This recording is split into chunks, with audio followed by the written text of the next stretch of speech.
El-Sherbini last Wednesday in a Dresden courtroom. She was stabbed 18 times by a Russian man who she had taken to court, suing him for insulting and abusing her. She died in the courtroom. Her husband, Elvi Ali Okaz, a genetics engineer, tried to intervene, and he was shot by a police officer who mistook him for the attacker.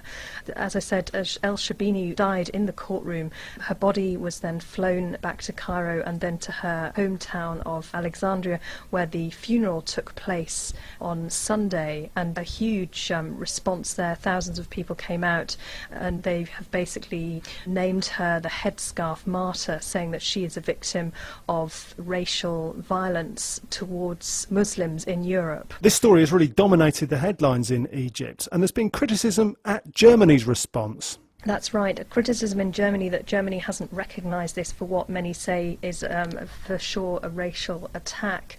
There's been much focus in Germany about the security in the courtroom, why it was that the Russian stock controller who stabbed her was able to get into the court with his knife in the first place, but very little focus on the actual motivations of his crime. And it's now turned into a real diplomatic row. We've got the Egyptian embassy in Berlin trying to dampen the feeling, the anti-German feeling, saying that we need to see this in perspective, that it was a single crime. But the lack of response from the German government has led to a lot of criticism. The government, for its part, has said that they haven't yet got enough evidence to say that this was a racially motivated crime, but when they do, they would condemn it in the strongest possible terms.